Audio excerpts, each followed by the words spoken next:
I woke up in the middle of the night, my heart pounding as if someone had violently shaken me out of sleep. The knocking on the door came rapidly, urgently, as though someone out there was desperate and had no time left to wait. I reached over and glanced at the bedside clock. The hour hand pointed exactly to 2 a.m. My God, who would be knocking at this hour? I'm David Coleman, 38 years old, an operations manager at the port in San Diego, California. I'm used to night shifts and emergency situations, but the feeling at that moment was completely different. San Diego at midnight is usually eerily quiet, with only the sound of ocean waves echoing faintly from afar, steady and reassuring. But this knocking was not like that. It was frantic, hurried, carrying a clear sense of unease that sent a chill down my spine, as if it wasn't just a call but a warning emerging from the darkness. I sat up, my mind still foggy after a long shift at the port. As an operations manager, I'm accustomed to night work, but being at home is different. My house is in a peaceful neighborhood, not the kind of place where burglaries or trouble often happen. Rachel, my wife, was still sleeping soundly beside me, her breathing steady. I didn't want to wake her right away, but the knocking came again, this time louder, almost pleading. A wave of foreboding washed over me. Could it be a neighbor in trouble? I reached for the jacket hanging at the head of the bed, threw it on quickly, and quietly slipped out of the bedroom. Our house is a small beachside bungalow with a hallway leading straight to the front door. With every step I took, the wooden floor creaked under my feet, sounding like whispered warnings. I stopped in front of the door, pressed my ear against the wood, and tried to listen. There were no voices, just labored breathing from outside mixed with the night wind. My heart beat faster. "Who's out there?" I whispered through the crack in the door, trying to keep my voice calm, though it was actually trembling. There was no answer. Instead, the knocking came again, weaker this time, as if the person outside was running out of strength. I gripped the doorknob tightly and took a deep breath. All sorts of thoughts raced through my mind, maybe a drunk who had lost his way, or a child in distress. But my instinct told me it was something worse. I opened the door just a crack, enough to peer through the gap, and then I froze. Standing before me was Brooke, my own sister. She stood huddled under the dim porch light, her face pale as paper, hair disheveled, clothes rumpled as if she had just fled from hell. On her arms and neck, deep bruises were clearly visible, some still oozing fresh blood. "Oh God, Brooke." Without thinking further, I flung the door wide open and pulled her inside. "What happened to you?" My voice broke, but I tried to hold it together, afraid of panicking her more. She was shaking uncontrollably, her whole body ice cold, as if she had been submerged in seawater. I held her tightly, feeling her ragged breathing on my shoulder.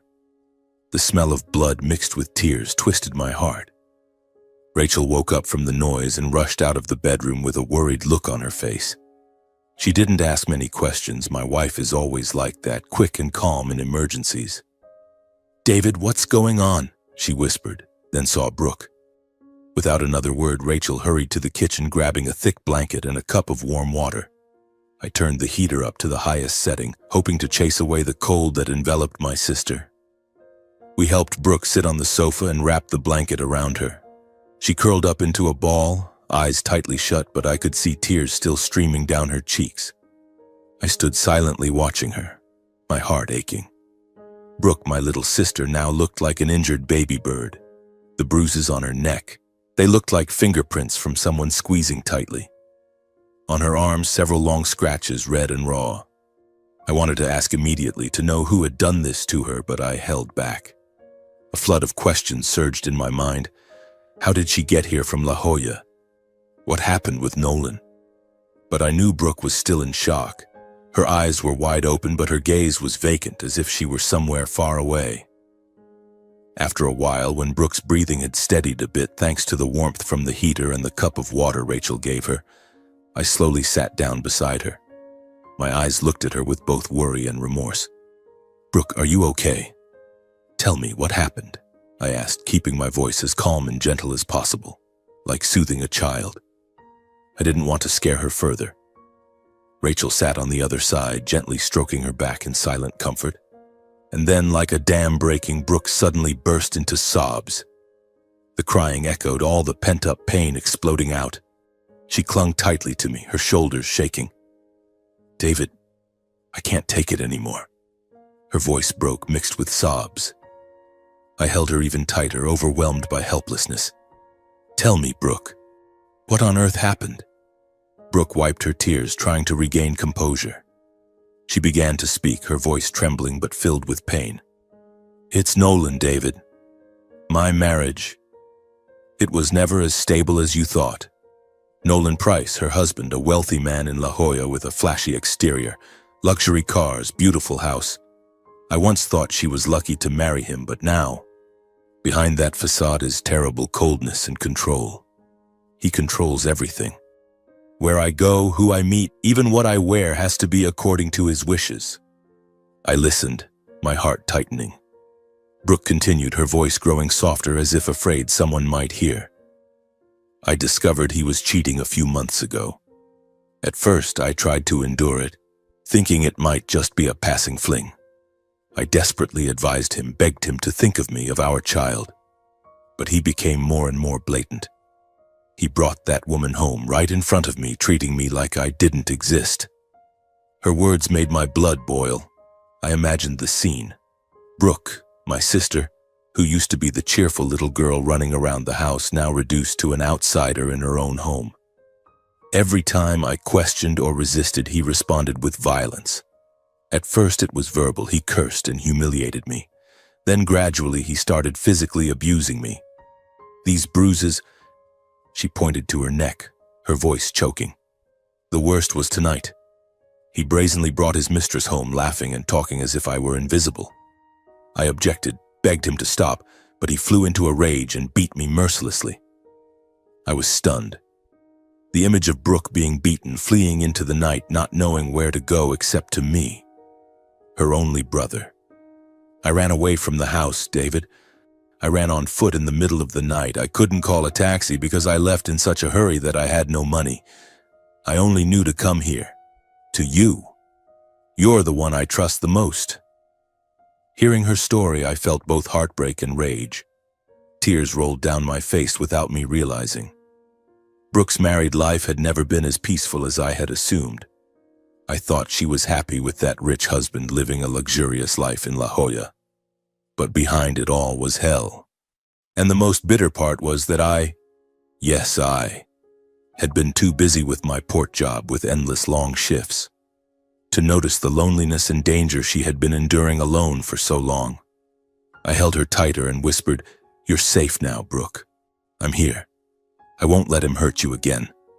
But inside, fury boiled. "Nolan Price, you will pay for what you've done." That night we sat together under the flickering light of the heater, and I knew this story was only just beginning. The firelight danced on the walls, casting long, eerie shadows that resembled lurking monsters. I looked at Brooke, my sister, who had calmed down a little after her sobbing outburst. The bruises on her skin were still there, a constant reminder of the pain she had endured. Rachel quietly brewed more hot tea, gently placing the cup beside Brooke before sitting down on the floor, her hand tenderly stroking my sister's leg with the caring touch of a mother. The room still felt heavy, but at least in this moment, Brooke was in a safe place. I took a deep breath, trying to sort through the chaotic thoughts swirling in my mind. One thing I knew for certain: I couldn't let this slide as if nothing had happened, and I absolutely could not allow Nolan to continue tormenting my sister even once more. I spoke softly, scooting closer to her, placing my hand on her shoulder to offer some warmth. "You need to end this. This marriage. It's far too toxic. I'll help you gather evidence, these injuries, the previous ones, and take him to court.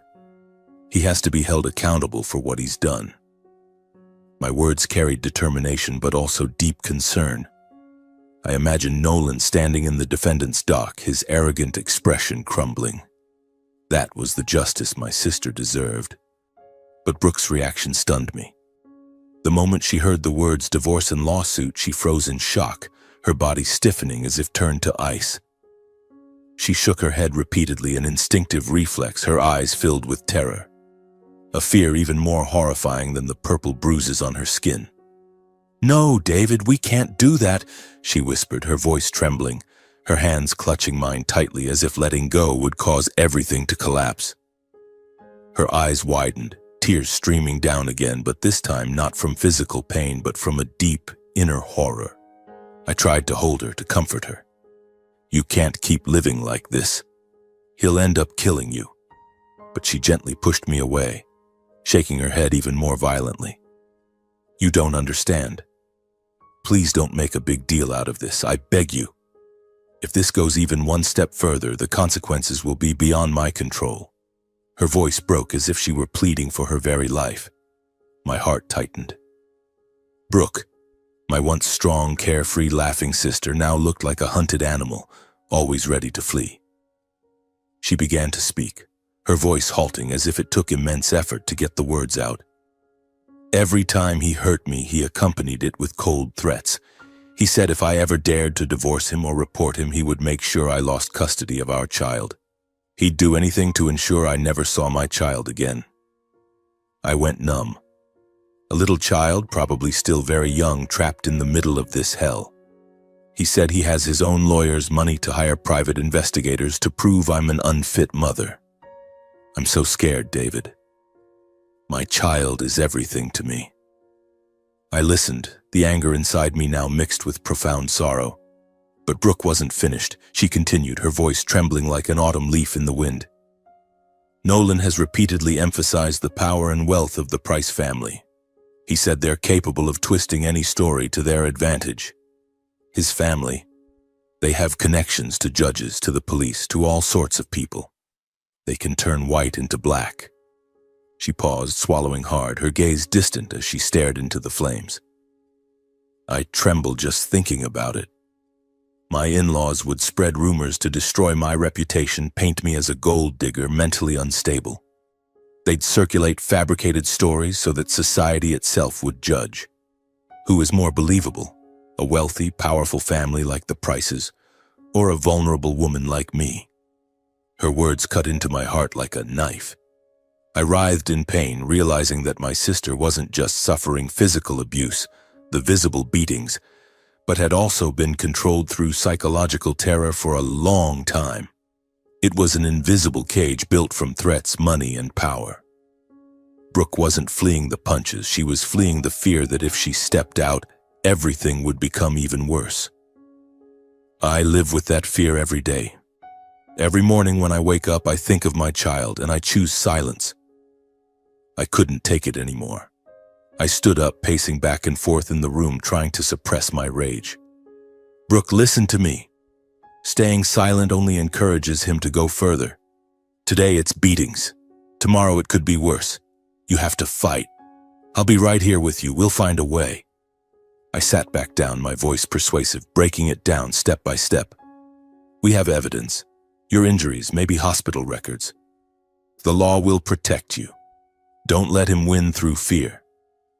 But Brooke still shook her head, her eyes filled with despair as if she had grown accustomed to living in that invisible cage. "You don't know everything. It breaks my heart to tell you this." She paused, took a deep breath, then revealed something that sent a chill down my spine. "Before he married me, Nolan physically abused an ex-girlfriend. The case nearly went to court. She reported him, but then everything went silent." I held my breath, waiting for her to continue. His parents used money and their powerful connections to cover it up. They hired top lawyers, bribed witnesses, and the truth vanished as if it had never existed. She withdrew the complaint and disappeared from the city. Now thinking back, I'm terrified I'll end up the same way. I just want to stay here tonight. Once things calm down, I'll go back. I don't have the courage to consider any other path. Hearing that, I felt a numbness of helplessness wash over me. I slumped back into the chair, hands clutching my head, letting the chaotic thoughts crash around in my mind. I realized this wasn't just a simple case of a broken marriage. This was a cycle of violence, nurtured and shielded by money and power, a cycle that had imprisoned my sister for far too long without offering her any escape. Nolan wasn't just a lone abuser. Behind him stood an entire system ready to protect him at all costs. The Price family, with their mansion in La Jolla, their large company, and their dense web of connections, loomed in my mind like a cold, towering fortress, formidable and seemingly impenetrable. That night dragged on slowly like a prolonged nightmare. I lay awake in bed next to Rachel, who was sleeping soundly, but my mind refused to stop churning. The image of Brooke covered in bruises, her trembling voice as she spoke of her fear of losing her child, and Nolan's cold threats. They all replayed over and over. I asked myself why I hadn't noticed sooner. During family gatherings, whenever I saw her, she always forced a smile and avoided eye contact when I asked about her marriage. I thought it was just exhaustion from raising a child and managing the household. Now it was clear. She had been living in hell, and I, her brother, had been blind for far too long. The next morning I woke up in an unusually quiet house. Early sunlight filtered through the curtains, shining on the polished wooden floor, but the heavy atmosphere lingered. The fireplace had gone out long ago, the ashes lying still like a reminder of the horrific night. The blanket on the sofa was neatly folded into a perfect square, as if no one had ever lain there. Brooke had left at some point without a word. My heart tightened. Had she gone without saying anything? I rushed to the living room, hoping to find her in the kitchen making coffee, but there was nothing. Only an eerie silence enveloped everything. I grabbed my phone and dialed her number with trembling hands. It rang a few times before Brooke's voice came through on the other end, trying to sound calm. Her tone was light, as if discussing the weather, but I could clearly hear the strain. "I'm fine now, David. Don't worry anymore, okay? Last night was just a fleeting nightmare." I froze. She was fine? How could she be fine when she had shown up here covered in injuries? Her words sounded more like self-reassurance than truth, as if she were trying to convince herself. "Brooke, where are you right now? Let me come pick you up and bring you back here to stay for a while." I pleaded, my voice urgent. But she let out a soft laugh, a forced, awkward one. "I'm home now, David. My child is waiting. Don't worry, I'm really okay." Then she hung up, leaving me with the endless beep of the disconnected line. I set the phone down, my heart heavy as if a boulder were pressing on my chest. That "okay" only made me more uneasy. What was she hiding? Was Nolan there, forcing her to say that? I imagined her returning home, facing him, and rage surged through me again. No, I couldn't just sit still. I sat silently at the dining table for a long time, the coffee in front of me growing cold, lost in thought and hesitation. Glancing at the clock, it was only 7 a.m. Rachel was still asleep, but I couldn't wait any longer. I realized I couldn't ignore the fact that Brooke was trapped in a cycle of violence. I alone wasn't enough. If I wanted to protect her, I needed allies. And the first people I thought of were our parents. I quickly threw on a jacket, grabbed my car keys, and hit the road. My parents' house was in Santee, San Diego, about a 20-minute drive if traffic was light.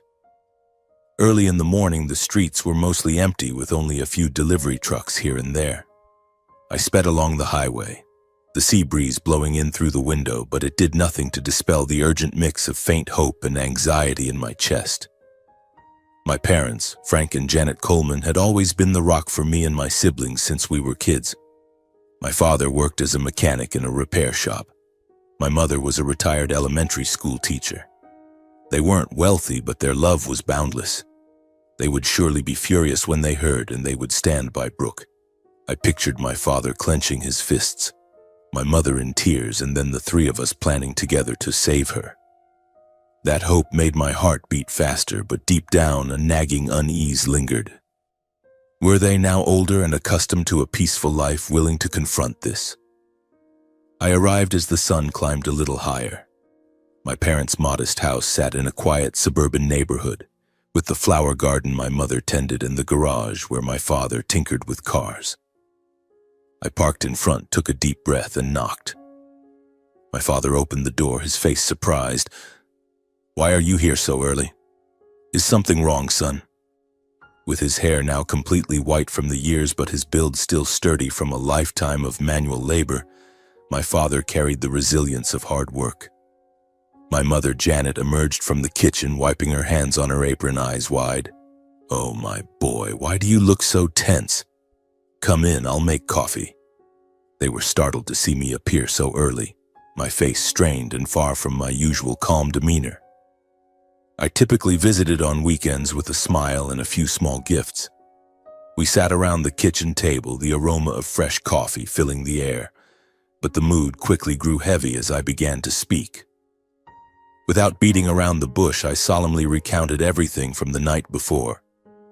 Brooke knocking at 2 a.m., covered in bruises, shivering in the cold. I told them about Nolan, the wealthy but cruel husband, the beatings, the blatant infidelity, and the threats of taking away custody of her child. I described her psychological terror, the cycle of violence shielded by money. My parents listened in silence, their eyes filled with sadness mixed with worry and helplessness, as if they too were facing a bitter truth. My mother wiped away tears, her hands shaking as she held her coffee cup. My father bowed his head, tightly gripping my mother's hand. I paused, took a breath, and got to the point. "Mom, Dad, I need your help. I want to sue Nolan, or at the very least for you to convince Brooke to divorce him and escape this abusive marriage. We can't let her suffer any longer." My words carried my last remaining hope, but their reaction left me stunned. My parents shifted to panic, eyes wide, shaking their heads vigorously. "We can't do that, David," my mother whispered, her voice trembling. "Don't do it, son. The Price family, they're too powerful. Their money could crush us."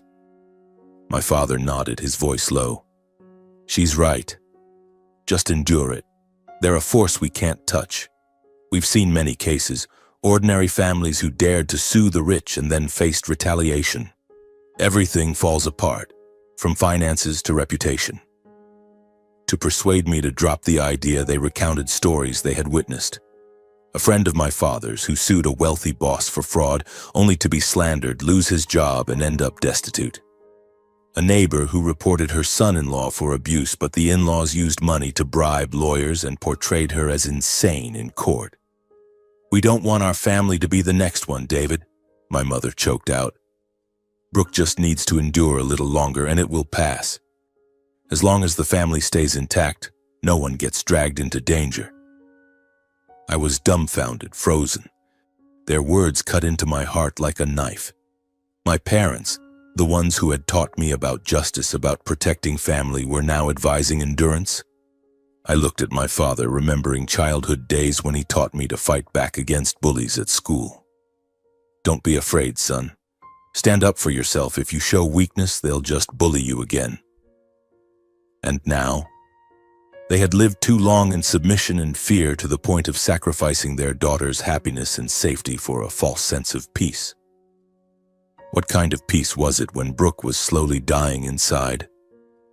I tried to persuade them, my voice shaking with restrained emotion. "But you can't just ignore it when she's being tormented like this. Silence isn't safety, it's complicity. If this continues, she could lose her life." My father shook his head, his eyes heavy.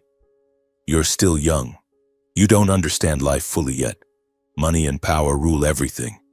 We're just ordinary people, we can't fight them." My mother broke into sobs, her voice breaking.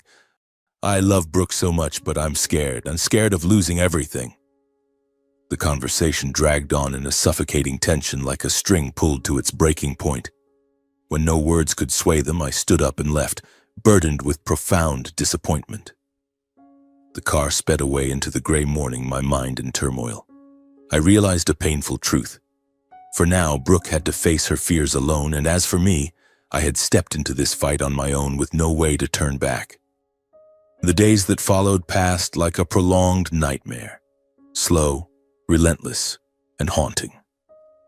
I tried to return to my normal routine, throwing myself into work at the San Diego port. The long, grueling shifts filled with the blaring of ship horns, the screeching of cranes lifting and lowering containers, and the distant roar of waves crashing. All of it had once been my source of peace. But now, it was merely background noise to the simmering anxiety in my heart. Every morning I woke up hoping for a message from Brooke saying she was okay, that everything had passed. But my phone stayed silent except for a few brief texts. "I'm feeling better now, David." Better? How could she be better when I knew she was living beside a monster? My worry for Brooke was like an open wound that refused to heal, slowly bleeding and keeping me constantly on edge. I lost my appetite and couldn't sleep properly. Rachel noticed. She held me every night and whispered, "You need to rest, David. We'll find a way." But how could I rest when the image of my sister covered in bruises kept flashing before my eyes? I remembered our childhood days when Brooke and I ran around on the beach while our parents laughed nearby. Back then, the world was simple. If there was a problem, you ran home and Mom and Dad would fix it. But now, our parents had chosen silence, chosen a false peace. I called Brooke a few times. Her voice was always strained, like she was performing in a play. "Nolan apologized to me, David. Everything's okay now." I knew she was lying, to protect me or to protect herself. The tension built up like a ticking time bomb, and I was just waiting for it to explode. At work, I kept glancing at the clock and checking my phone, terrified I'd miss a call from her. Colleagues asked, "Why do you look so out of it, David?" I forced a smile. "It's nothing, just overthinking stuff." But inside, the unease grew larger, like a shadow spreading. Then one afternoon, as the sun began to set and painted the San Diego sky red, everything shattered. I was packing up at the office, briefcase under my arm, car keys jingling in my hand, ready to leave. My phone suddenly vibrated. The ringtone echoed in the quiet room and startled me. Brooke's name flashed on the screen. My heart pounded. A bad feeling flooded me. Why was she calling at this hour? She usually only texted. I answered, my voice trembling. "What's wrong, Brooke? Why are you calling?" Her voice on the other end was shaking, urgent, as if fleeing from something terrifying. "David, please save me. I can't take it anymore." Her words broke off, mixed with shouting and the sound of things crashing. Then abruptly, the call cut off completely. Only the endless beep remained. I froze. The phone slipped from my hand and clattered onto the desk with a sharp noise. Panic overwhelmed me. My heart felt like it stopped. What was happening? Was Nolan beating her? Or worse? The memory of that night rushed back, her huddled at my door. I couldn't lose her. I bolted out of the office without another thought. Colleagues called after me. "David, where are you going in such a hurry?" But I didn't care. My feet flew down the stairs, heart racing wildly. In the parking lot, I jumped into the car. The engine roared as I turned the key. The car shot out onto the road, tires screeching on the asphalt. The drive from the port to La Jolla usually took 30 minutes, but today I drove like a maniac. Running red lights, honking furiously. Wind whipped through the open window, but I felt nothing except fear. "Hold on, Brooke. I'm coming," I muttered to myself, gripping the steering wheel until my knuckles turned white. Every second felt like an eternity. If I was even a little late, what would happen to her? Call the police? No, too slow. I had to get there now. The car sped into the upscale La Jolla neighborhood with its lavish mansions and lush greenery, but everything blurred into the background. I screeched to a halt in front of Brooke's, Nolan's house, tires smoking. The front door was ajar. Shouts echoed from inside. I charged straight in without knocking, slamming the door open so hard the hinges groaned. The scene before me made my blood boil. Nolan stood there, face flushed red, hurling the vilest insults at Brooke. His eyes were full of contempt, as if looking at an animal rather than his wife. Brooke lay on the floor, face twisted in pain, blood trickling from the corner of her mouth, arms cradling her head. Beside her was her shattered phone, glass fragments scattered everywhere. Time seemed to freeze. Rage blinded me. "You bastard, what have you done to my sister?" I roared, charging at him like a wild beast. I shoved Nolan hard. He staggered and crashed into the wall with a thud. I immediately pulled Brooke into my arms, shielding her with my body as the initial fear transformed into uncontrollable fury. She sobbed, trembling in my embrace, her breathing ragged. I stroked her hair, my voice breaking. I'm here now. You're safe. But my eyes stayed locked on Nolan, ready to attack if he moved. The anger inside me reached its peak. I sprang to my feet, pointing straight at his face, growling each word with all my remaining strength. You're an animal. What makes you think you have the right to lay a hand on my sister? Are you even a man? My sister is a human being, not an object for you to vent your rage on. I could feel the boundary inside me shaking violently. If he dared touch Brooke one more time, all restraint would collapse. I knew I could hit him, maybe do something far worse. My fists clenched so tightly they shook, every muscle taut like a string about to snap. Nolan staggered to his feet, wiping blood from the corner of his mouth, the result of my shove, then let out a sneer. An arrogant, contemptuous smile, as if this were all just entertainment. No apology, no fear. He growled, "So it's the brother-in-law, huh? Get out before I call the police. Don't interfere in my family's business." He took a step forward, eyes filled with the sick confidence of someone used to lording over others. "What do you think you can do to me?" He laughed coldly. "The Price family has money and power. I could crush you like stepping on an ant." His gaze flicked to Brooke, curled up on the floor. "She's my wife. I can do whatever I want with her." Then he turned back to me, smirking. "And you're just a cheap port manager. Don't think being her brother gives you any value." Those words sliced into my ears like knives, but instead of backing down, they only fueled my rage higher. Nolan burst into loud laughter, full of disdain. "Go ahead, touch me again. I swear you'll lose your job, your house, everything.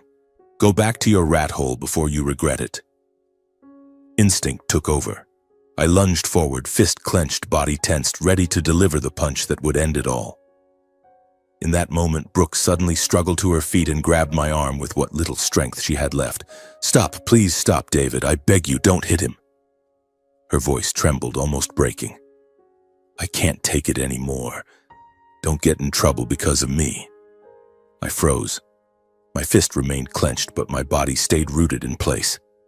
Nolan saw it and sneered again, stepping closer, deliberately provoking. He smirked. "What's wrong?" "Hit me then, I'm waiting." He leaned in close to my face, whispering tauntingly, "Go on, hit me. Then see what a port manager like you has left after today." I stared straight into his eyes, breathing heavily. "Hitting you would only dirty my hands," I said slowly, my voice turning ice cold. "But I swear if you ever touch my sister again, I won't be standing here talking to you." Nolan threw his head back and laughed loudly, the contemptuous sound echoing in the room. "I thought you were something. Turns out you're scared already? In the end, you're just a coward." I looked down at Brooke, trembling as she clung to my arm. In that instant, I unclenched my fist. Not because I feared Nolan, but because I understood. If I threw that punch now, he would win in the dirtiest way possible. I bent down, wrapping my arms protectively around Brooke. "Let's get out of here," I said softly but firmly. "I'm taking you away from this place." Behind me, Nolan roared in fury. "You might escape today, but you won't escape forever. You'll regret this. I swear it." I didn't look back. I helped Brooke out of that house, letting his curses and contemptuous glare hit my back with only one thought in my mind. My sister had to live, even if it meant facing the entire world. I got Brooke into the car and drove straight to the nearest hospital. On the way, she sobbed uncontrollably. "I called you because he lost it when he saw me texting a friend." I held her hand, comforting her. "Don't say anything more, just rest." At the hospital, the doctor examined her injuries, fortunately not serious, just bruises and scrapes. I sat by her bed, caring for her while blaming myself for not acting sooner. Why had I let her go back? Why hadn't I forced her to stay? The regret stabbed like needles. When she was more lucid, I suggested, "Come live with me and Rachel, Brooke. I'll protect you." But she refused, her voice weak. I don't want to be a burden to you, and I have my child. I can't disrupt your family life. I pleaded with her, but she shook her head. I need time to think. With no other choice, I quietly arranged a temporary rental apartment for Brooke in the suburbs of San Diego. Discreet enough that Nolan would have trouble finding it. Safe enough for her to breathe without jumping at every sound. I paid several months in advance, changed the locks, checked every corner, and only then brought her there. Standing at the door, I looked at her closely and spoke slowly, as if reminding myself, "Stay here for now. At least you'll be safe here for the time being. As for your child, I'll find a way to get him out of this as soon as possible." Brooke gazed at me for a long time, her eyes red from exhaustion and gratitude. She stepped forward and hugged me tightly, her voice soft. "If it weren't for you, I really don't know what would happen to me and my child. Thank you for not abandoning me."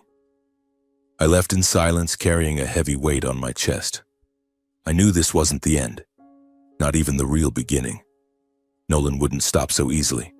A storm was brewing, and if I wanted to protect my sister and that innocent child, I had to be ready to face whatever was coming. The car sped through the late night, the streetlights of San Diego casting hazy glows through the windshield, creating long streaks of light like scars.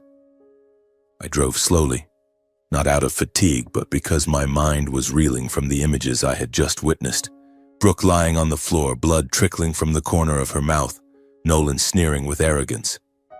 His curses still echoed in my ears like a challenge. I gripped the steering wheel tightly, my hands trembling. How could I let her go back there? But she had chosen the temporary apartment, and I respected that, at least for now. Her child, the little boy she hadn't told me much about, had become the reason for her incredible resilience. I wondered if the boy had witnessed those violent scenes. The thought made my heart ache sharply. When I got home, the living room light was still on. Rachel hadn't gone to sleep. She was always like that, waiting for me no matter how late. I stepped inside, closing the door gently, but Rachel had already sensed something unusual from my footsteps. "David, you're back?" Her voice came from the sofa, laced with worry and relief. I slumped down beside her, my whole body exhausted. Rachel looked at me, her eyes full of concern, not rushing to ask questions. I took a deep breath and recounted everything that had just happened. From Brooke's frantic plea for help, her trembling voice over the phone, to the scene of violence at her house, Nolan cursing and insulting her, her lying on the floor with her shattered phone. I described how I had burst in, shoved him away, and held her protectively. My voice grew heavy with fatigue and pent-up resentment. Each word felt dragged from the depths of my heart. "I almost hit him, Rachel. I nearly lost control. But she was so weak I had to get her out of there."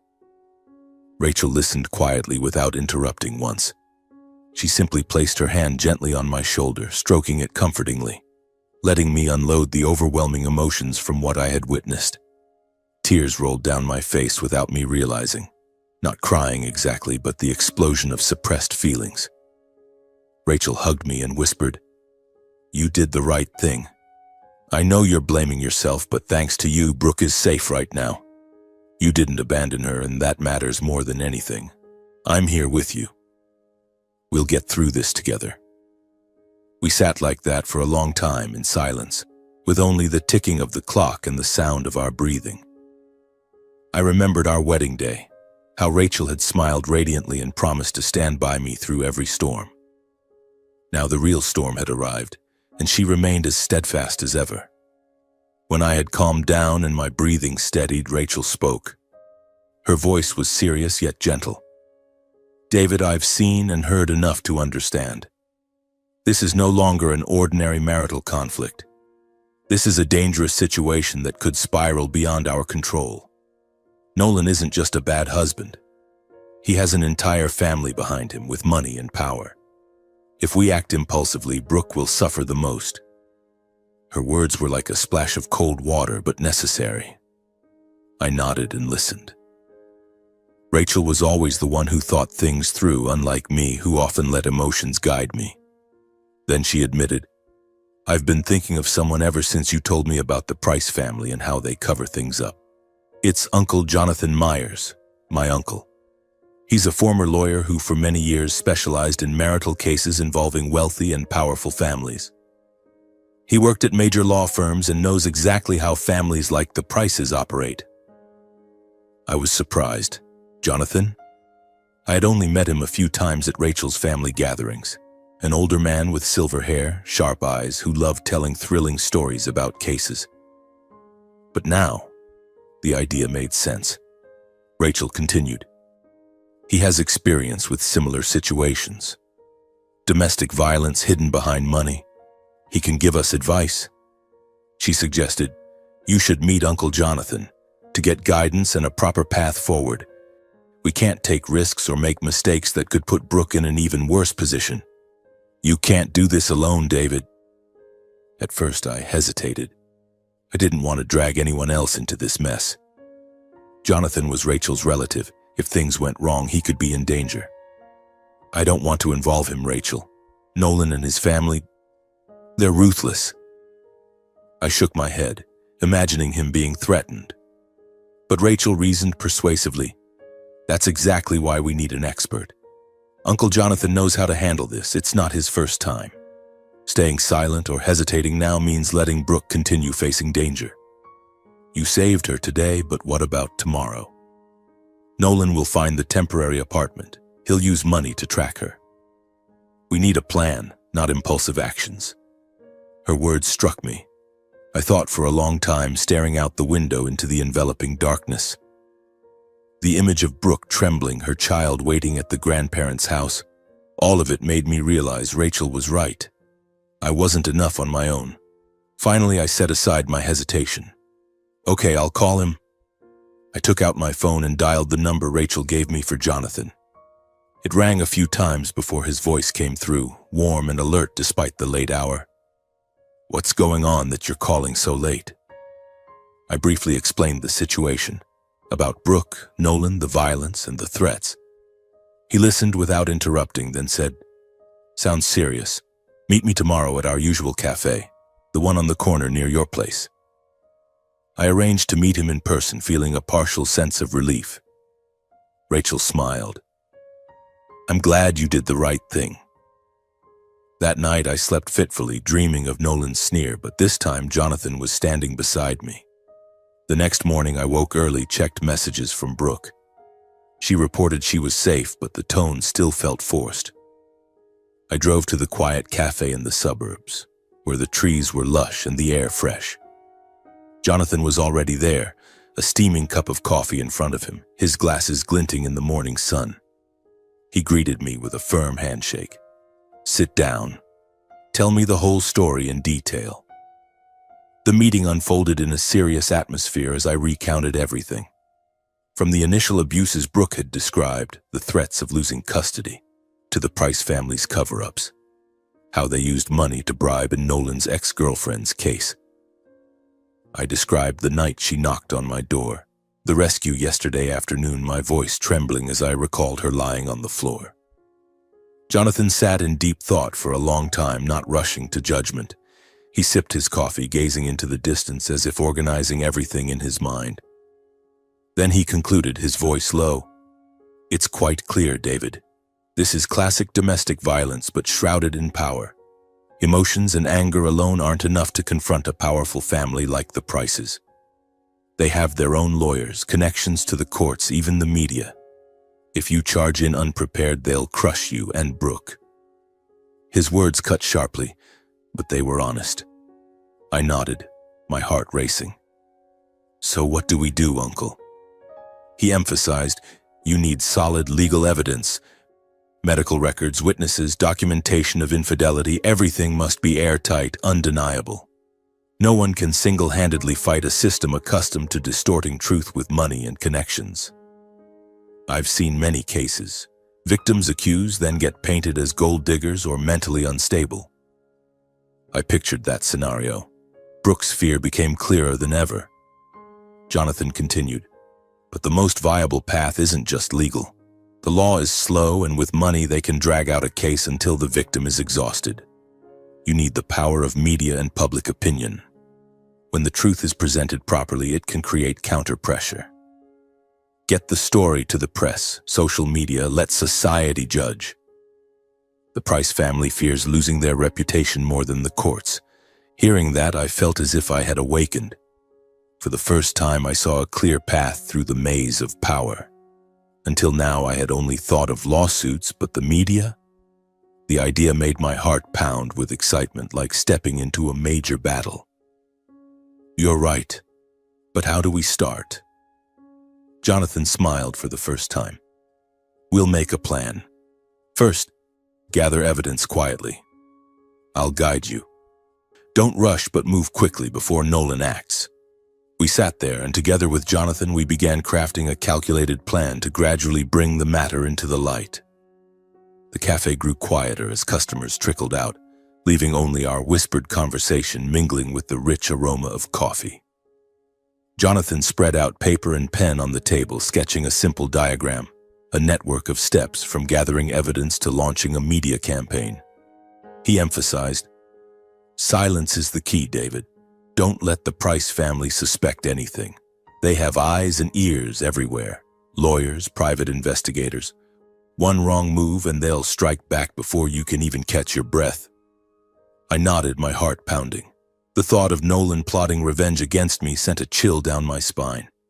But this time, I wasn't alone. Jonathan was my anchor, with decades of experience facing down powerful families. He briefly recounted an old case. I once handled something similar. A wealthy husband beating his wife and covering it up with money. We won through evidence and public pressure. I believe you can do it too. We parted with a promise to stay in daily contact. On the drive home, I called Brooke at her temporary apartment. Her voice was still trembling. "David, I'm scared he'll find me here." I reassured her. "I have a plan now, but you need to stay strong. Tomorrow I'll come pick you up to go to the hospital." She hesitated but agreed. That night I lay awake, imagining every worst-case scenario. Nolan breaking into the apartment or hiring someone to follow us. The tension felt like a string about to snap, but Jonathan's guidance kept me grounded. The next morning, following Jonathan's directions, I began executing the plan discreetly, avoiding any impulsive actions that might alert the Price family. I drove to Brooke's apartment, parked in a hidden corner, and scanned the surroundings before knocking. She opened the door, looking exhausted but more resolute. We went together to the hospital, not the nearest one, but the older facility where she had been treated before. On the way, Brooke shared more about past visits, her voice soft and weary. "I used to come here alone, always lying that I'd fallen off a bike or bumped into something. The doctors suspected, but I was scared. I didn't dare speak up." I gently squeezed her hand, eyes fixed on the road, and said slowly, "That ends now. We won't hide anything anymore. These records will speak the truth." The first task was to accompany Brooke to the hospital and request copies of her medical records documenting the times.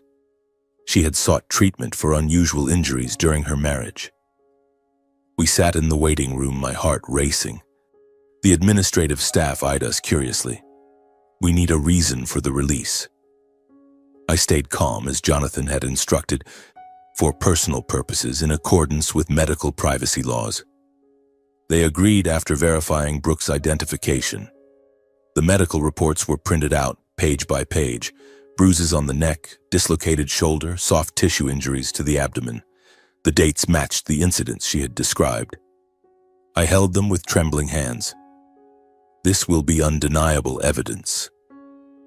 She looked at them, tears streaming down. "I'm terrified to see these again. Every page reminds me of the times I pretended nothing had happened. But you're right. If I want this to end, I have to face it. I can't keep running forever."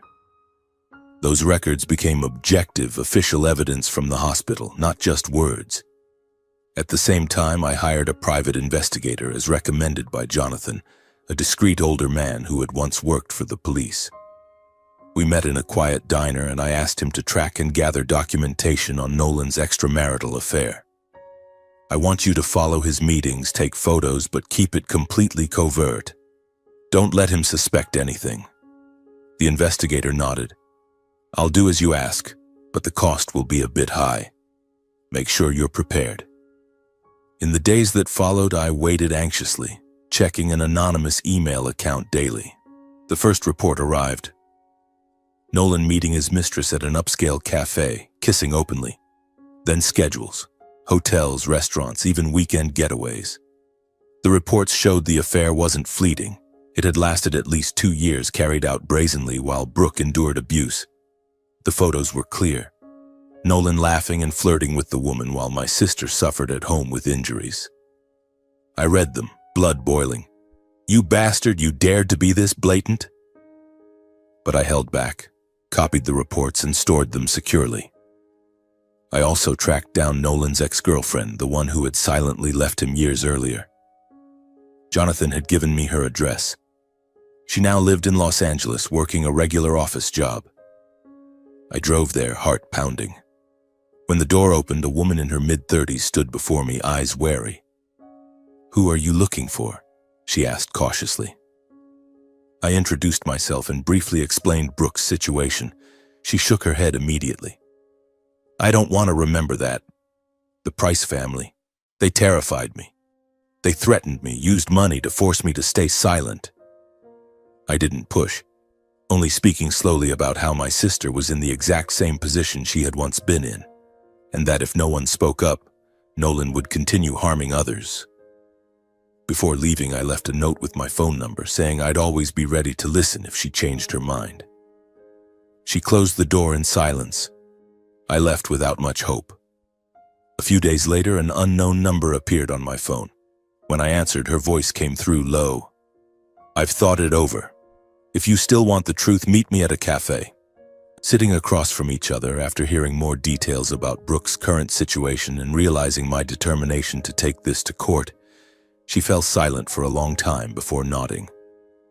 She agreed to provide a detailed statement about the times Nolan had assaulted her, out of jealousy during arguments, and how his parents used lawyers and money to threaten her job if she didn't stay quiet. "In the end, I gave up and disappeared," she said. The statement was recorded and fully signed, an essential final piece falling into place. Before parting, I grasped her hand tightly and whispered, "Thank you. You've saved my sister." Through the investigation, the detective also uncovered a shady network of connections Nolan's parents had used to bury the previous abuse case, silencing everything. The report was chillingly detailed. A prominent lawyer paid a large sum to handle the fallout, a retired police officer who intervened to erase records. Names, dates, every link meticulously documented.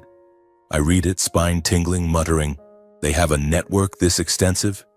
I called Jonathan. He confirmed, "Just as I suspected. This isn't an isolated incident. It's a systematic pattern of violence protected at every level." I carefully compiled all the evidence, backing it up in multiple places, USB drives, cloud storage, even giving one copy to Rachel. I organized it clearly, medical records in one folder, affair photos in another, witness statements separately. To avoid sabotage or tampering, I used complex passwords and didn't store anything on my work computer. Every night I double-checked, paranoid about hacking. If Nolan finds out, everything collapses.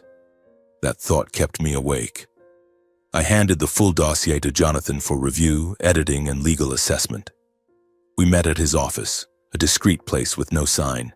He examined it closely, making notes. Medical records are solid, hospital stamped. Affair photos, good but need timestamps verified. Witness statement, powerful but must be notarized. He refined it. Add exact dates, avoid speculation. I learned as we went, feeling like we were building a tower. Each brick had to be secure. Finally, after weeks of quiet work, I reassured Brooke that from this point on she wouldn't face this alone, and this fight was no longer her solitary fear. We met at the apartment.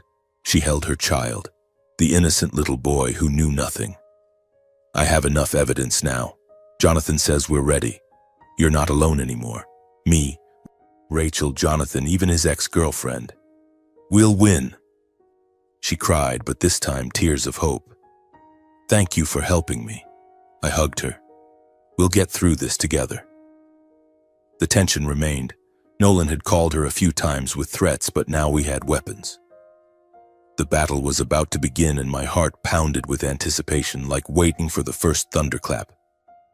In the days that followed, I lived in a state of constant alertness, like a soldier awaiting the order to attack. Jonathan called daily, his voice calm but urgent. "David, the evidence is solid now. It's time to bring it into the light, but we have to be smart. Don't release everything at once. Let them dig their own grave." I agreed, gripping the copied dossier tightly. The idea of using the media as a weapon kept me awake at night with excitement. Until now, I had just been a port manager, accustomed to containers and ship schedules, not political games or public opinion. But this was the only way to breach the wall of power built by the Price family. I imagined Nolan reading the news, his face turning pale. That thought filled me with a mix of exhilaration and fear. If we made a mistake, they would crush us. Following the plan, I began feeding the evidence to the media cautiously. Not by dropping sensational bombs on social media, but by connecting, through Jonathan, with reputable investigative journalists who specialized in social issues and had independent sources. I didn't release everything at once. Instead, the truth emerged piece by piece, thoroughly verified, avoiding any impression of personal vendetta or cheap sensationalism. First, I sent Brooks' medical records to a reporter at the San Diego Union Tribune, along with an anonymous statement from Nolan's ex-girlfriend. Jonathan had instructed, "Stick to facts only, no emotion. Let the public draw their own conclusions."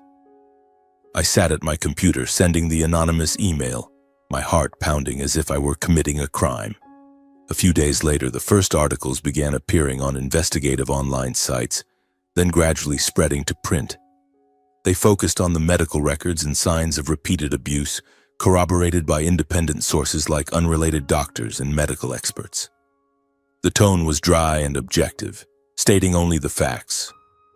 Medical records from a local hospital show an unnamed woman repeatedly admitted with unusual injuries, including bruising on the neck and a dislocated shoulder over the course of 2 years. Independent experts confirm these are typical signs of domestic violence. No mention of Nolan, no reference to Brooke, no emotion or speculation, just raw data. I read the first article on my phone, my hands trembling slightly. "It started," I whispered to Rachel. She hugged me and said softly, "You did the right thing, but be careful." A surge of excitement rose. Had Nolan seen it yet? And if so, how would he react? The media didn't stop there. As Jonathan had predicted, they dug deeper, cross-referencing information and raising questions about Nolan Price's extramarital affair during the marriage. One local news site reported, "Anonymous sources have provided evidence of a prolonged extramarital relationship coinciding with the documented injuries." They didn't name names, but hinted at a wealthy local businessman. Then they questioned how his family had handled similar crises in the past, referencing the ex-girlfriend's case with details about lawyers and shady connections uncovered by the investigator. I followed each article, my heart beating faster with every new headline. "They're taking the bait, exactly as we hoped," Jonathan called, his voice excited. "Now let public opinion do the rest." But I worried.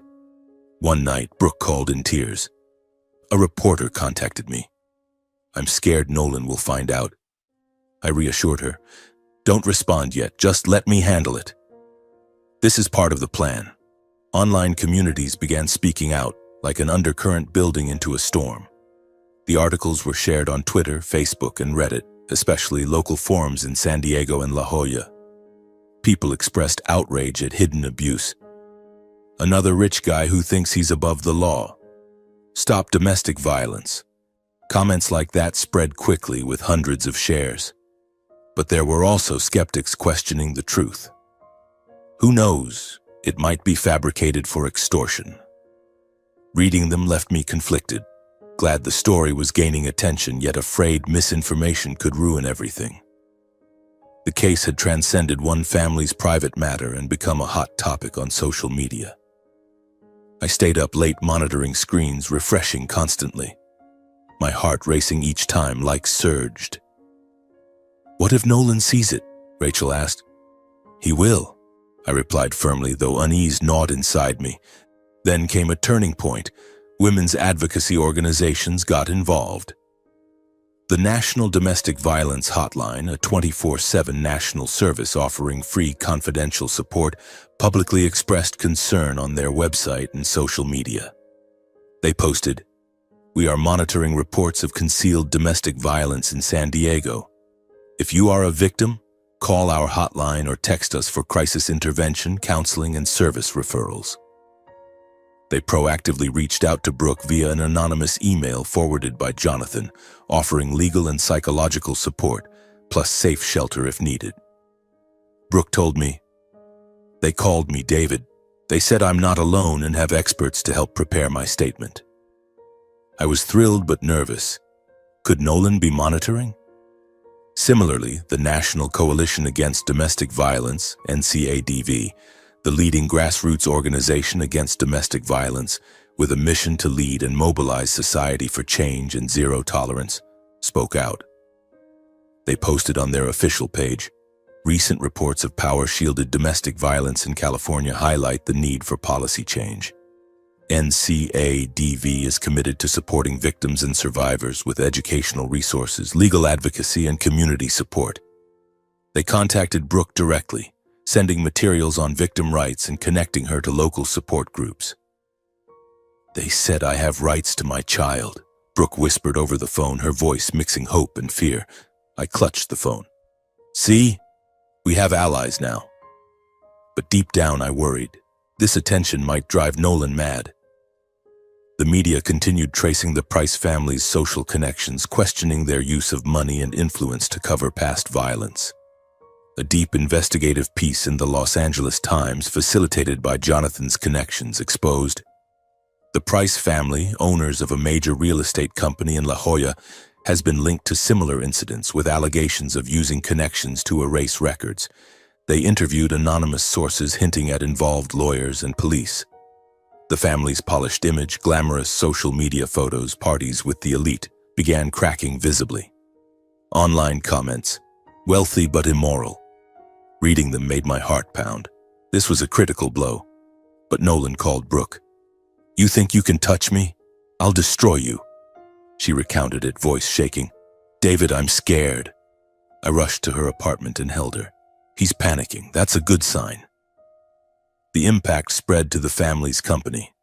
Articles raised questions about leadership ethics, internal crisis handling, and reputational risks to partners, investors, and high-end clients. A local Forbes piece.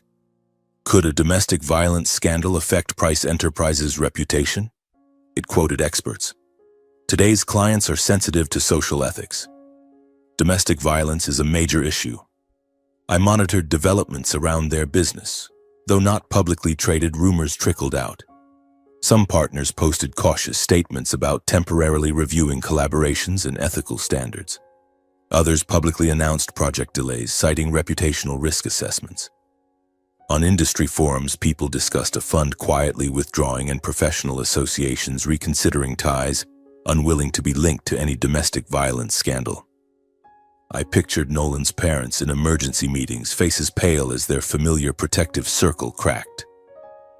The excitement tightened my chest.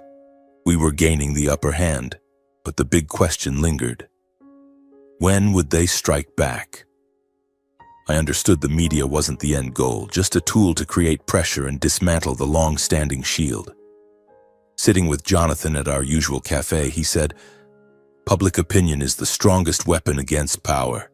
They fear losing face more than money." I nodded. "But I'm worried about Brooke. He might do something crazy to her." He patted my shoulder. "That's the risk, but now the truth is out. He can't hide it anymore." I also realized the fight was far from over, still full of risks, lawsuits, threats, even physical danger.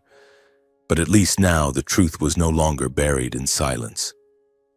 I looked out the window at the San Diego sunshine, like a ray of hope. Brooke called. "David, I got a letter from the organization. They're helping me prepare for divorce." I smiled. "That's great. You'll soon have your child back." But my heart still raced. The first thunder had sounded and the storm was coming. The weeks that followed passed in a state of tense anticipation, like walking a tightrope between two towering skyscrapers. I went to work at the port, appearing normal on the outside, but my mind was constantly swirling with the latest news. Every morning I opened my phone to check for articles, my heart pounding whenever I saw headlines about the domestic violence scandal in La Jolla. Jonathan called frequently, his voice as calm as a seasoned general. "David, public opinion is boiling over. The organizations are getting involved. That's a good sign. But don't let your guard down. They will counterattack." I knew he was right. The Price family wasn't the type to sit idly by. They had money, connections, and now their reputation was shaking. I pictured Nolan in his luxurious mansion, face flushed with rage, urgently summoning lawyers. That image unsettled me, but it also fueled my determination. We had come too far to stop now. When conditions were ripe, solid evidence, supportive public opinion, and Brooke gradually regaining her mental strength, Jonathan and I compiled the complete dossier. We sat in his office, files spread across the table, medical records showing extensive bruising, clear photos of the affair, the ex-girlfriend's statement, and proof of the Price family's cover-up network. Jonathan gave it one final review, his eyes sharp. "Perfect. Now it's time to file the official lawsuit. This is the turning point, from covert to overt." I took a deep breath, signed the documents, my heart pounding like a drum. Filing at the San Diego courthouse felt like challenging an entire empire. The information was indirectly passed to the media through Jonathan, and the case officially entered the phase of open confrontation. Initial developments went in our favor. The court accepted the lawsuit quickly. The preliminary judge reviewed the evidence and set a trial date. The medical records and statements were admitted as foundational evidence, not dismissed outright as Jonathan had feared. The media continued covering it cautiously but seriously. Not sensationalist, but in depth. One article in the Union Tribune read, "Domestic violence lawsuit involving the Price family. Initial evidence suggests repeated patterns." They interviewed an expert from NCADV, emphasizing the importance of protecting victims. Reading it brought me some relief, but the tension remained. Realizing the situation was slipping out of control, the Price family launched a fierce counteroffensive, shifting from silence to actively shaping public narrative. They no longer sat still, like a cornered beast, they struck back. I remember that day clearly. Early in the morning, my phone buzzed nonstop with Google alerts. They held an emergency press conference at their company headquarters in La Jolla, with Nolan standing center stage, impeccably suited, face icy cold. On TV, he spoke in a steady but arrogant tone. "This is merely a family conflict exaggerated by those seeking to exploit it. We categorically deny all allegations. The Price family has always respected the law and ethics." They reassured shareholders, partners, and clients, promising transparency and cooperation with the court. His father, the real estate tycoon, added, "We will prove our innocence, and those spreading false rumors will be held accountable." At the same time, they released articles and statements accusing Brooke in return, implying personal motives and threatening countersuits for defamation. Posts on social media and friendly outlets, undoubtedly paid for, spread rapidly. One article on a local news site, "Victim or gold digger? Violence allegations may be a ploy for assets." They suggested Brooke was mentally unstable, greedy for wealth from a rich marriage, and even accused her of infidelity first. No evidence, just insinuations, but enough to sow doubt. Public opinion began splitting. Some comments read, "She might be right. Rich people often get exploited." Reading them cut my heart like a knife. Jonathan called, "Don't panic, David. This is a standard tactic. We have real evidence. They're just talking." While I was dealing with the media front, responding to interviews indirectly through Jonathan and monitoring public sentiment, I received a panicked call from Brooke. The phone rang in the middle of the night. Her voice broke. "David! He found me here." My heart stopped. I bolted upright. "Lock the door right now. I'm coming." She sobbed. "He's pounding on the door, shouting, 'Come save me, quick!'" I leaped out of bed, threw on a jacket, and raced through the dark night. On the way, she explained over speakerphone. Nolan had tracked her to the temporary apartment, surely through surveillance or hired investigators. He directly threatened that if Brooke dared testify in court, the consequences wouldn't stop with her. Her entire family would face serious trouble. He said he'd get you fired, cause accidents for mom and dad, and make sure I never see my child again. Her voice shook as if reliving hell. I arrived to find Nolan gone, but Brooke completely collapsed, curled up on the floor, face ashen. I held her, but she was terrified, repeatedly begging, "Help me, David. I can't take it anymore. Please stop all this." I had calmed her bit by bit over the phone earlier and now in person, but helplessness overwhelmed me. "Calm down, I'm here. He can't do anything to you." But my words sounded weak. She cried, "He knows everything. He said he'll destroy us all." I called Jonathan immediately. "They're threatening her directly. What now?" He stayed calm. "Record it if it happens again. This is additional evidence for court." But my heart raced. What if he followed through? At the same time, my parents called, my father's voice trembling. "David, stop this. They've been making anonymous threatening calls to us all night." My mother sobbed. "Please, Brooke should just stay quiet. It'll all end." The mounting pressure convinced my parents that continuing the lawsuit would only endanger the family, and Brooke should remain silent so everything would soon blow over. Hearing it tore my heart apart. My parents, once my rock, now begging me to surrender. "Mom, Dad, I can't. She'll die if I stop." My father reproached. "You're dragging the whole family into hell. Think of us." The call ended in tears. I sat alone, mind in chaos. How had everything turned upside down like this? The media began wavering. Some articles adopted a more cautious tone, questioning motives and the allegations' authenticity. One online piece: "Violence allegations, truth, or asset grab tactic?" They quoted sources close to the Price family suggesting Brooke had psychological issues. Public opinion split further. Support Price emerged, clashing with justice for Brooke. I faced the risk of losing momentum, realizing that if Brooke wasn't strong enough to testify, the entire plan could collapse with one misstep. I met her at the apartment. She trembled. "I don't know what to do anymore. I'm scared of losing my child." I held her. "You have to be strong. We have evidence, public support. Don't let him win through fear." But inside, I was uneasy. The storm had arrived, and we were right in its eye. The days leading up to the trial dragged on like a prolonged nightmare, slow, relentless, and haunting. I stayed up all night, sitting in front of my computer, monitoring every social media comment and every new article that appeared. The Price family counterattacked ruthlessly, using money to sway public opinion and spreading slander about Brooke. My sister, once so strong, now huddled in her temporary apartment, her eyes ringed with dark circles from countless sleepless nights. I called her constantly, patiently reassuring her bit by bit. "The organizations are supporting you now. You have the right to speak out, and the court will protect you." But through the video call screen, she only shook her head, her voice trembling. "David, he keeps calling me. He says if I testify in court, I'll lose custody of my child, and our whole family will be destroyed." Those words cut straight into my heart. I blamed myself.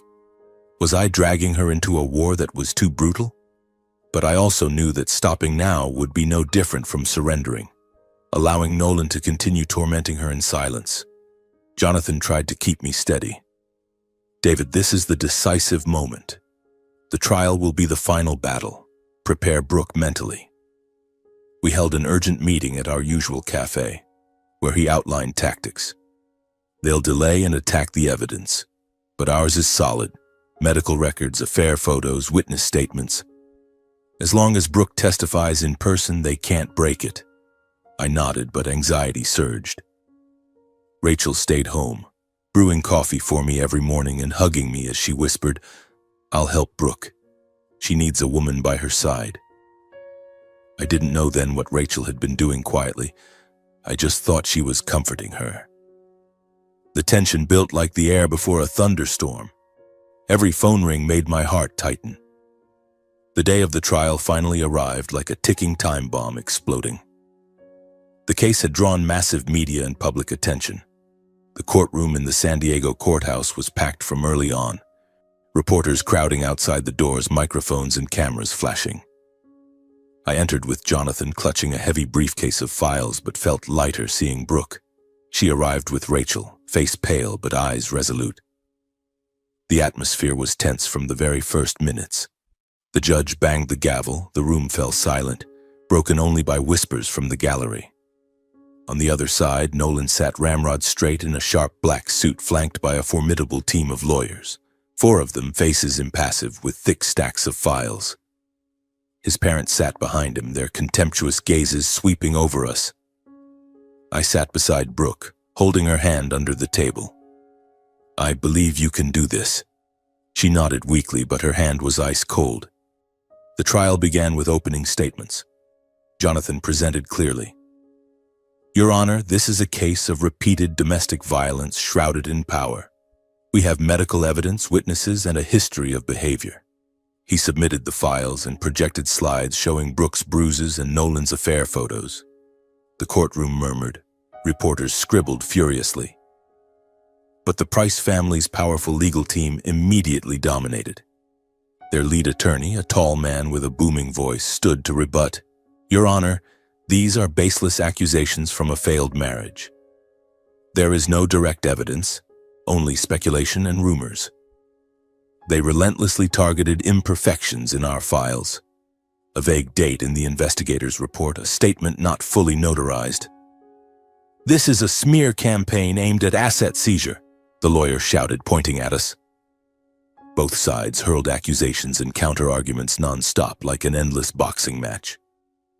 Faced with their sharp arguments and delay tactics, requests for adjournments to verify more, objections to minor evidence, the momentum gradually shifted toward the Prices. They called independent witnesses, a doctor who had treated Brooke, apparently bribed to claim the injuries were from accidents she had reported at the time. The courtroom buzzed, the judge nodded thoughtfully. I felt more helpless than ever, gripping the armrest, cold sweat pouring down. "Jonathan, we're losing," I whispered. He shook his head. "Not yet. Wait for Brooke's testimony. That's our trump card." But my fear became reality when I learned Brooke, overwhelmed by terror and mental exhaustion, had refused to testify. The trial recessed in a heavy atmosphere. The judge declared a 30-minute break for review. I realized that without Brooke's direct testimony, all the evidence we had painstakingly gathered could be twisted in any direction. Medical records, investigative reports, indirect witness statements. They all held value, but without Brooke speaking in her own voice, they would remain cold and easily doubted. In that moment, I clearly understood the fragility of justice when facing money and power. And helplessness washed over me as I realized our efforts could collapse simply because of a very human fear. Just when everything seemed irredeemable, the door to the waiting room opened. Brooke appeared at the courtroom entrance, walking beside Rachel. My heart skipped a beat, a mix of fear and hope. Brooke stepped forward slowly, her hands clenched as if holding herself upright, while Rachel stayed close, silent but steadfast. In that instant, I knew she had overcome the greatest fear of her life. No words were needed. Just Brooke's gaze fixed straight ahead said she was ready to stand up. Not for revenge, but to speak the truth she had once been forced to swallow in silence. Only then did I understand. Throughout this time, Rachel had been quietly by Brooke's side. She had accompanied her closely, provided psychological counseling, helped her face her fears step by step, and prepared her mentally for this most difficult moment. It wasn't until much later that I learned my wife, that quiet woman, had called support organizations, contacted the hotline, arranged private therapy sessions, and sat for hours listening to Brooke cry, reminding her of her child and the future ahead. Rachel leaned close and whispered to me. She needed someone who understood a woman's pain, and I was the right person. I hugged my wife and said softly, "Thank you for always being there, encouraging my sister." Brooke walked with Rachel into the courtroom, her steps still trembling but her eyes changed, determined. The trial resumed and Brooke was called to the witness stand. Though still hesitant and shaking, her voice breaking at times, she finally stood and accused Nolan of all his abuse, threats, and control. "He beat me because I discovered his affair. He threatened to take my child if I reported him. He controlled everything, money, friends." Her honest words, mixed with tears and ragged breaths, silenced the entire courtroom. No drama, no exaggeration, just the truth from the heart of a wounded woman. Nolan sat there, face ashen. His lawyers whispered but fell silent. The public murmured. Reporters scribbled frantically. The direct testimony brought the entire chain of evidence to life. Medical records matching the dates she described, investigative documents on the affair, statements from the ex-girlfriend and investigator. The judge leaned forward to review, the courtroom holding its breath. After careful consideration, the court ruled that Nolan Price was guilty of domestic violence. The judge's voice rang clear. Based on the evidence and testimony, the court finds the defendant guilty. A restraining order is issued against contact with the victim and child. The defendant must attend mandatory behavior control programs, and visitation rights are restricted until a full psychological evaluation. The courtroom erupted. Applause from the public, reporters rushing out to make calls. The tide had completely turned. We had officially won the case. The Price family could no longer deny or manipulate the truth. Nolan bowed his head. His parents' faces turned gray. The lawyers shook their heads. I stood, hugging Brooke and Rachel, tears streaming. "We won!" she cried. "I can't believe this. Without you, without Rachel, I could never have done this." Jonathan patted my shoulder. In the end, justice stood with us. In the time that followed, Brooke filed for divorce. The proceedings moved faster than I expected, as if the law had finally chosen to stand with the truth. When the court officially approved it and granted her custody of the child, I saw Brooke's shoulders sag slightly. Not from exhaustion, but from finally setting down a burden carried far too long. The path she had walked was full of pain, but necessary, so she could step out of the darkness and start anew. Watching mother and child leave the courtroom in the afternoon sunlight, I understood that true victory lay not in the verdict, but in her reclaiming her life. The first days after the trial were still tense, like the lingering echoes of a massive storm that hadn't fully dissipated. I sat at home watching the news on TV, my heart still racing whenever Nolan's name or the Price family appeared.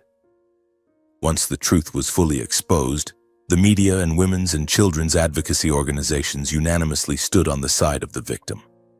They didn't just report the news, they continued supporting Brooke after the verdict, affirming that money and power cannot stand above justice. I clearly remember the first post-trial article in the San Diego Union Tribune. Historic verdict, domestic violence victim prevails against powerful Price family.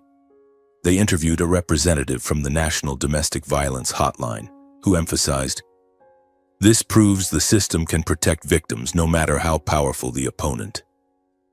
Brooke received dozens of emails and calls from organizations, local and national alike. One afternoon she called me, her voice a mix of surprise and gratitude. They sent me books on psychological recovery and even introduced me to support groups for single mothers. I no longer feel alone. I smiled over the phone. "You deserve it. They see how brave you are." But deep down, I still worried. Would Nolan find a way to retaliate? I checked the doors at her place daily and installed additional security cameras, my heart pounding whenever I thought about the possibility of him returning. Fortunately, the court-issued restraining order worked effectively. and organizations like the hotline provided monitoring services ready to intervene at any sign of threat. They assured her, "You no longer have to fight alone." Those words were like medicine, helping Brooke gradually regain her trust. Meanwhile, the Price family was no longer relentlessly attacked in the media. Public attention gradually shifted to other cases, but their honor and social reputation had suffered clear damage. They limited public appearances with no more glamorous parties or boastful social media posts about their luxurious life. Social connections grew more cautious. Old friends avoided them, and associates kept their distance. Once I accidentally read an online comment. The Price family used to be an icon. Now who would dare get close? I didn't gloat. I only felt it was fair. They had used power to cover up for too long and now had to pay the price. Nolan, per court order, had to attend mandatory behavior control programs, and his visitation rights with the child were strictly limited. The family's company, Price Enterprises, specializing in high-end real estate, faced simmering skepticism from partners and clients. It didn't collapse immediately, but like a crack slowly spreading across a solid wall. Jonathan updated me. Shareholders held emergency meetings. Some investment funds are gradually pulling out. They've had to rebrand, hiring a new PR firm and issuing internal statements on ethical commitments. Business articles analyzed. Domestic violence scandal impacts brand. High-end clients don't want association with negative imagery. I followed rumors about their stock. Though not publicly traded, delayed contracts spread word. A major partner in Los Angeles publicly stated, "We are reviewing our relationship due to reputational risk concerns." They had to hold internal workshops and train employees on violence prevention as a belated damage control measure. I thought back to the early days when Nolan sneered at me. "Money is enough to crush you." And now, the money was still there, but the reputation was lost, and that was the most painful blow. Brooke officially began her new life with her child, moving to a quieter environment in the suburbs of Santee, close to our parents but far enough to leave La Jolla memories behind. We helped her move into a small bungalow with a flower garden and a playground for the child. On moving day, she stood at the door, taking a deep breath of fresh air. "David, I no longer hear knocking in the middle of the night." My nephew, the little boy now 4 years old, ran around the yard laughing carefree. "Mommy, our new house is so beautiful." Watching them warmed my heart, though I still felt anxious. Would she be okay? No longer living in fear and anticipation of violence, she gradually learned to breathe steadily and sleep deeply.